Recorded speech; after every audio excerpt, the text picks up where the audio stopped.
Okay, here are some of the tools that I consider essential tools that I use every day. And I'm gonna start with the safety tools. So you're gonna want to have some ear protection. So we do a lot of hammering in here, cutting of metal, it can get pretty loud. And same thing at home, you're gonna want something to protect your ears, also something to protect your eyes. I use more of a goggle style because I wear glasses, but you can also get little clips that go around the side of your glasses too.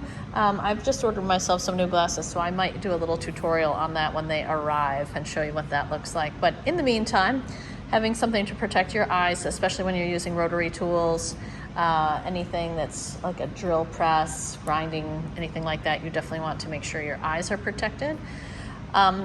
Then let's talk a little bit about cutting. So different ways to cut. The first one is a jeweler's saw, and I'm gonna do a separate tutorial on the jeweler's saw and the blades and how to set that up so that you can see what that's all about.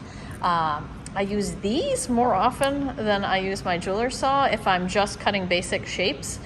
The jeweler's saw is great for more intricate, detailed shapes, but these will save you time and effort if you're just cutting thin metals that don't have a lot of detail in them.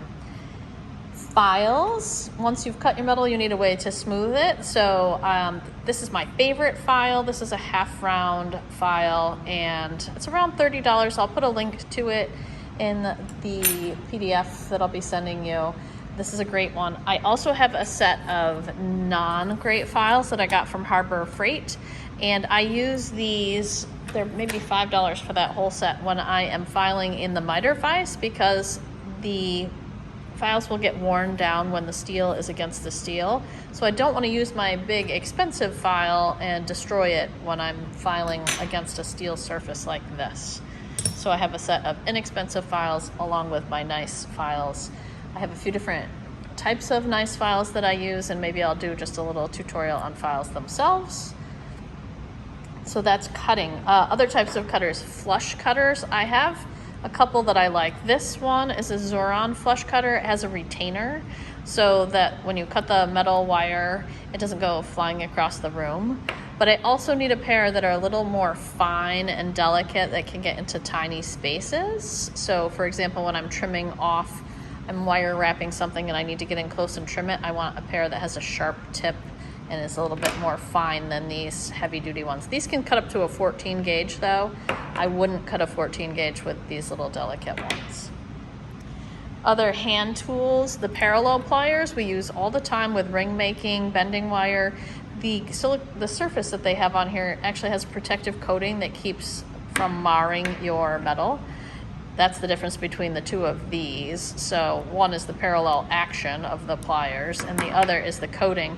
You can actually, if you're going to use just regular flat nose pliers, you can wrap them with some tape to protect them, like a painter's tape is what I use to protect your metal from getting marred up when you're bending and manipulating this. For jump rings, you're gonna want either 2 pair of flat nose pliers or a chain nose, something that has a flat surface where you can grab on either side of your jump ring to open and close it. So either 2 of one of these or 1 of each. Round nose pliers are great for making loops. These looping pliers are great. This is what we always use for making our ear wires, and also you can make jump rings with them. These nylon jaws, another non-marring tool, and they're great for straightening wire and removing kinks if you get kinks in there. So those are the hand tools. Having a couple of good mandrels of different sizes. You want to look for one that has some pretty decent markings. I have made the mistake of buying some of the Durston mandrels, although they're a nice solid metal. The markings have worn off over time. So you want to get something that's pretty engraved pretty deeply in there. Euro Tool sells a good one that we have here in the studio for sale, but also having a variety of sizes, so little tiny ones. This is a bezel mandrel. And also always get steel. Do not get the aluminum because they will get beat up really quickly, like the things you'll find at like Michael's or Joann's. Those will get beat up really fast and they're not very accurate for sizing. Speaking of which, you want to have some ring sizers, and you want to make sure that your ring sizers match your mandrel, so that if you think that you're making a size, let's say 10 is what I grabbed. If you think you're making a size 10 ring, that should be a size 10 on your mandrel. And how you measure it is through the center. We use a center line technique, so that should sit right on the 10.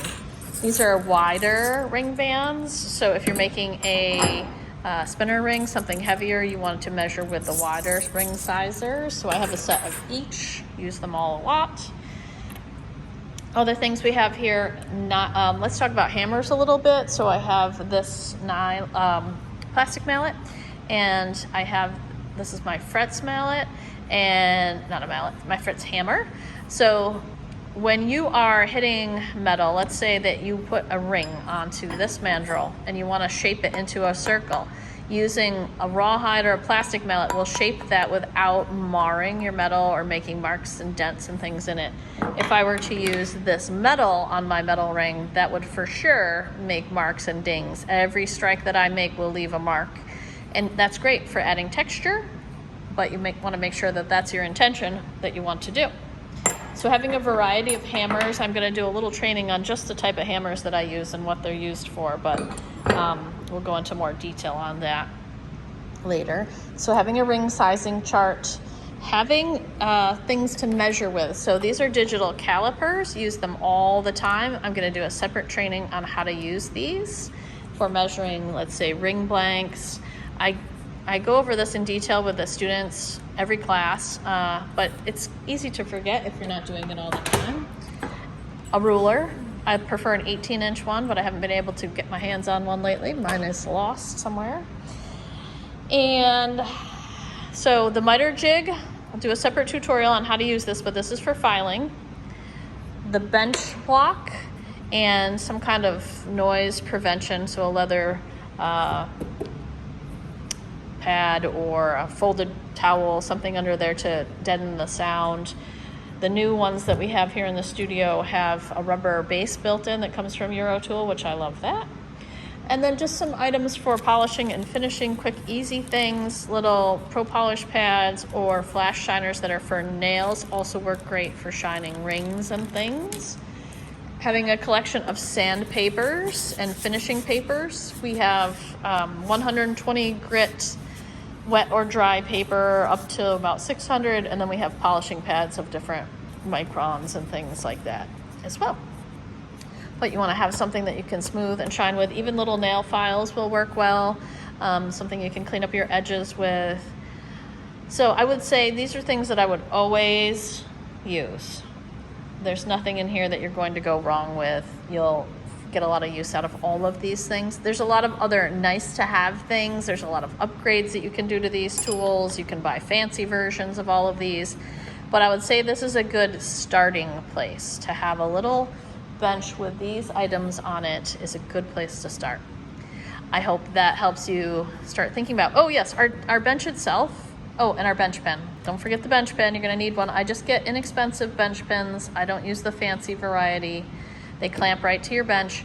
I got this bench from Home Depot. It's a Husky brand bench. It raises and lowers, which I love about it. Let's see if I can show you. So there's a little knob here.